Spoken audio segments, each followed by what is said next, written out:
ఎంతమందికి అలిసిపోయాము. టయర్డ్ అయిపోయాం జీవితంలో కష్టపడి, పడి అలిసిపోయాము. నా వల్ల కాట్లేదు అనే యాటిట్యూడ్‌కొచ్చేసుంటారు.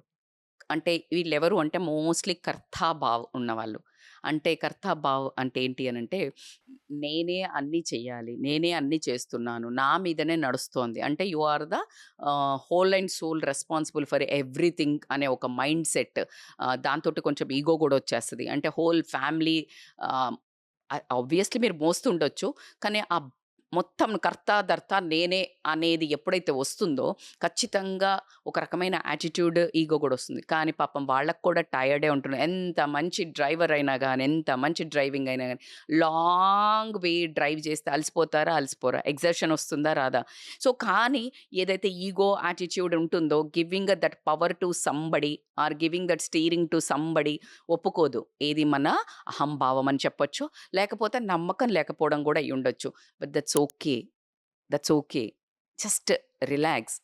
అన్నీ అలా మీద వేసేసుకొని, నా భుజస్కంధాల మీదనే నడుస్తుంది అనుకోవడం మన మూర్ఖత్వం. ఒకరోజు మనం సైడ్ అయిపోయినప్పుడు ఎలా నడుస్తది అని అనుకుంటున్నారో, అలాగే మీరు కూడా కొంచెం రిలాక్స్ అయ్యారు అనంటే గనక you will feel more better. ఎలా అయితే మనము లాంగ్ హైవే మీద వెళ్తున్నప్పుడు ఆటో పైలట్ మోడ్‌కెళ్ళిపోతాము. ఆటో పైలట్ మోడ్‌కెళ్ళినప్పుడు ఏమవుతుంది చూడండి చాలామంది చెప్తారు ఏంటి యాక్సిడెంట్ అయ్యేది ఆ టైంలోనే. ఎలా అంటే ఆహ్, హ్మ్. డ్రైవ్ చేస్తుంటాం సడెన్‌గా బ్లాంక్ అయిపోతది. అంటే నీకసలు ఏం తెలీదు. కొంచెం దూరం వెళ్ళాక ఓహ్! షిట్ అనుకుంటాం. అంటే ఏదో ఆలోచిస్తుంటావు. సో, అలాంటి అప్పుడే యాక్సిడెంట్‌లవుతాయి. ఎగ్జాక్ట్‌లీ నువ్వు ఈ ఎక్సర్షన్‌ని వీటిని తట్టుకొని కాస్త రిలాక్స్ అవ్వకుండా ఇంకా కష్టపడుతూనే, ఇంకా నువ్వు ఈడుస్తూనే ఎళ్ళావంటే రాంగ్ డెసిషన్స్ అయ్యుండొచ్చు. మీ హెల్త్ ప్రాబ్లమ్ అయ్యుండొచ్చు. మీరు స్ట్రెస్‌కి గురవ్వడం అయ్యుండొచ్చు. యాంక్సైటీ డెవలప్ ఎన్నో ఇష్యూస్ జరుగుతాయి. సో, దానికంటే ముందు ఎప్పుడైతే ఈ బర్న్‌ఔట్ అనే స్టేజ్ ఒస్తుందో అది మీరు కొంచెం ఐడెంటిఫై చేసుకొని రిలాక్స్ అయ్యి లోయింగ్ లవ్ అంటే మీరు ఆ లో ఫేజ్‌కెళ్ళడం దట్స్ ఓకే అనుకోండి. ఎవ్రీ టైమ్ హై ఫేజ్‌లో ఉండడం అనేది కాదు.